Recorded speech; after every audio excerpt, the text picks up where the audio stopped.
Então, esta contradição, ela é tradicionalmente resolvida pela meditação. Nós temos que dar força ao homem interno, àquela aspiração do homem interior pelo infinito, para que ele consiga tocar e sensibilizar o cocheiro. O cocheiro é o único, a mente é a única que pode dar algum tipo de resposta às aspirações do passageiro.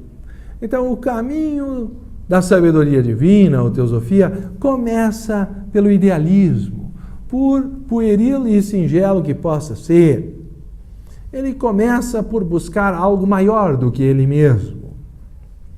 E o início desse processo de autoconhecimento é semelhante ao do adolescente que pela primeira vez se apaixonou e por isso pela primeira vez ele saiu da onipotência infantil e egocêntrica e conseguiu uma vez pelo menos orbitar em torno de outra pessoa.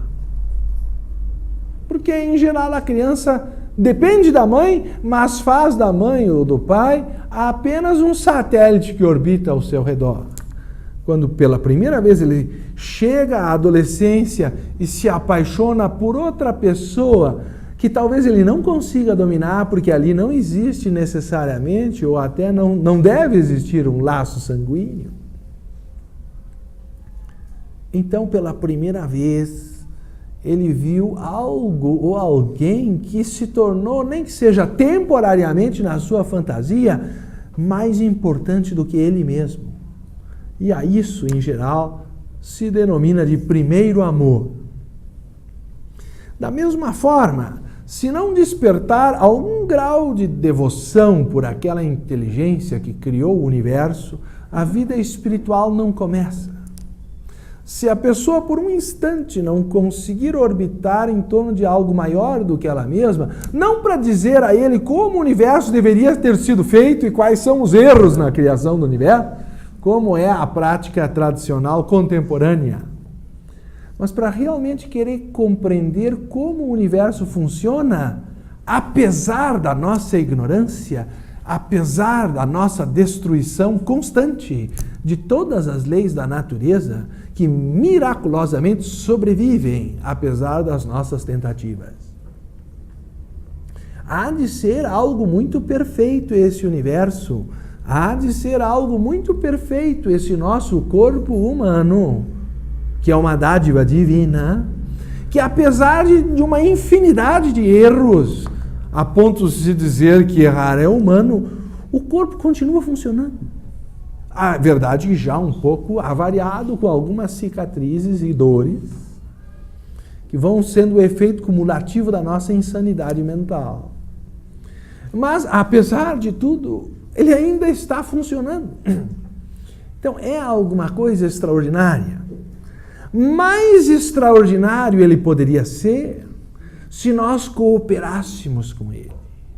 Então, quando um homem é sábio, ele aprende a cooperar com as leis da natureza. Ele primeiro resolve estudar as leis da natureza, não para ensinar a Deus como reger o mundo, mas para compreender como ele foi criado. E isso se chama ciência oculta, ocultismo, ou sabedoria da natureza, se vocês assim preferirem, como fazia Paracelso e outros tantos seus sucedâneos. Nós temos o exemplo de Blavatsky, de Leadbeater, de Annie Besant mais recentemente, para citar alguns entre muitos. Meus queridos, compreender como a mente funciona, compreender como as emoções funcionam.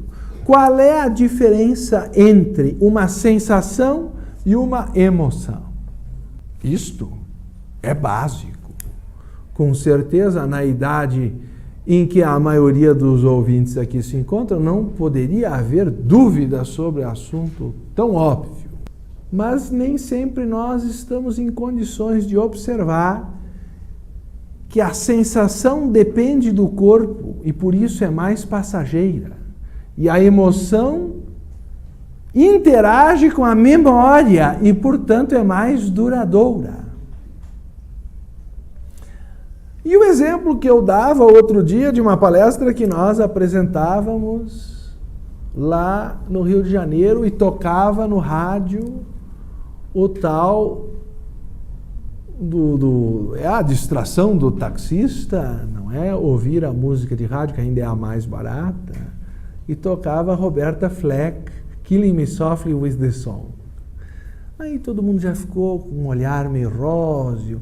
Aí eu contei que eu gostava muito dessa música, me lembrava o meu primeiro amor. Aí já o taxista disse, isso eu também esperava para dançar juntinho.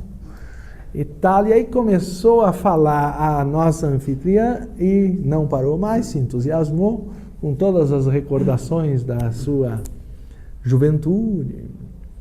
Claro, nós pagamos o táxi, fomos embora e não levamos o rádio.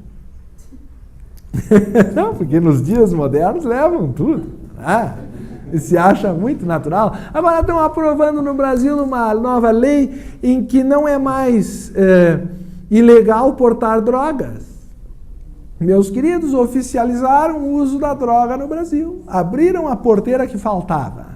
Agora, qualquer coisa para distinguir se o cara é portador ou é traficante é pela quantidade. Aí vai ficar subjetivo. Não, mas é que eu preciso, eu necessito muito.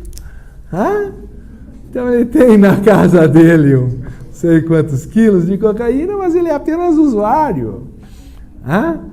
Então, meus queridos, eu não sei se vocês percebem o que está acontecendo no Brasil. Em vez de haver mais proibições, está havendo mais liberações. A lei cada vez é mais frouxa, o que quer dizer que a nossa civilização está sucumbindo à vontade do cavalo e, com certeza, não do passageiro.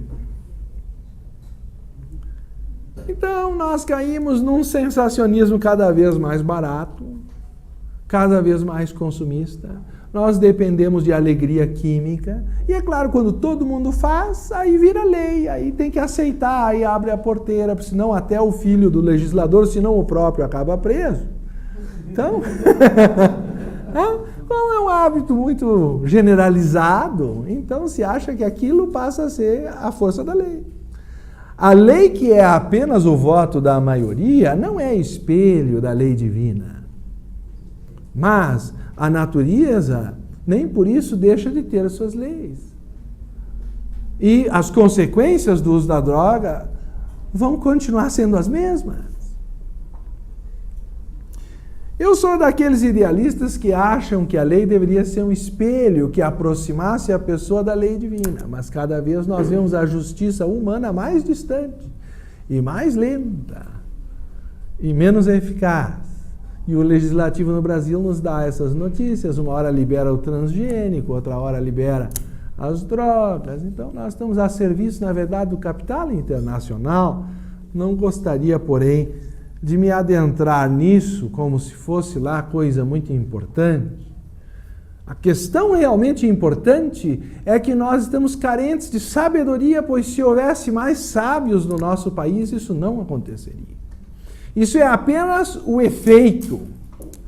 A causa é a ignorância espiritual, é o materialismo galopante, que hoje se chama consumismo, a insatisfação generalizada que necessita de alegria química, de preferência destilada ou até refinada em proporções que a natureza jamais ofereceu. Ou seja, nós não conhecemos nem o campo, nem o conhecedor do campo. E, por sinal, os cavalos então vão se divertir pelos labirintos do desejo, como diz a passagem, e a sabedoria fica cada vez mais desconhecida. É necessário, evidentemente, que o homem conheça a si mesmo para que ele compreenda o significado da vida. Se o homem não conhece a si mesmo, ele não sabe nem o que ele está procurando. Vocês alguma vez entraram numa sala porque descobriram que necessitavam de uma tesoura para cortar algum papel, um envelope, sei lá? Só que, sei lá, ao passar pela casa, tocou o telefone, isso e aquilo, não sei o quê, no meio do caminho, a sogra reclamou de alguma coisa, aí vocês já entraram naquele turbilhão emocional. Quando chegaram na sala onde estava a tesoura, Vocês não sabem mais o que foram buscar lá? O que eu vim buscar aqui mesmo? Aí o sujeito volta ao aposento original e encontra lá o envelope, sabe lá, difícil de abrir. Eu tinha ido buscar a tesoura. E aí eu vou ter que reencarnar mais uma vez porque eu não trouxe a tesoura do lugar onde eu tinha ido.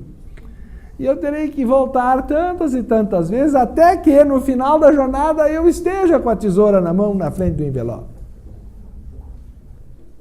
Porque enquanto eu não tiver buscado o instrumento que na experiência material eu vim buscar, a tarefa estará incompleta. Então vocês vão verificar que o último estágio da sabedoria, o que os teósofos costumam chamar de mestre, é aquele que descobriu a divindade no seu coração. Uma das definições mais interessantes da contradição humana nós encontramos no Aos Pés do Mestre, que você sabe, é o meu livro predileto. E ali vocês encontram no parágrafo 5º a seguinte ideia, que para alguns parece talvez até estranha, mas é a expressão dessa contradição. Mas o corpo e o homem são dois, ou seja, o homem externo é o corpo, o homem interno é a alma. Mas o corpo e o homem são dois, e a vontade do homem não é sempre a que o corpo deseja. Quando o teu corpo deseja alguma coisa, para e pensa se tu realmente desejas isso. Pois tu és Deus, e tu queres somente o que Deus quer, mas deves penetrar fundo dentro de ti mesmo, para encontrar Deus dentro de ti e ouvir a sua voz, que é a tua voz. Não confundas os corpos contigo mesmo, nem o físico, nem o astral, nem o mental. Ou, para corresponder à nossa analogia, nem a carruagem, nem o cavalo, nem o cocheiro. Cada um deles pretende ser o ego ou a alma para obter o que deseja. Aqui se fala do ego espiritual, ou imortal, o eu superior. Precisas, porém, conhecê-los todos e conhecer-te a ti mesmo como o Senhor deles. Isso é o mesmo que diz o Bhagavad Gita: este corpo é chamado o campo, aquele que o conhece é chamado de conhecedor do campo pelo sábio. Sabedoria tanto do campo quanto do conhecedor do campo, esta, em minha opinião, é a sabedoria. Quando o homem conhece a si mesmo, ele sabe o que realmente ele necessita para ser feliz. Não é que ele pense que precise de um automóvel novo para ser feliz de manhã e fica feliz quando compra o carro, como dizia o Dalai Lama, já está triste de tarde quando descobre quantas prestações faltam para pagar. Ou será que ele realmente tinha uma felicidade tão duradoura ao comprar aquele carro que daqui a pouco está enferrujado, ou por ser de último tipo ainda é roubado, é motivo de assalto?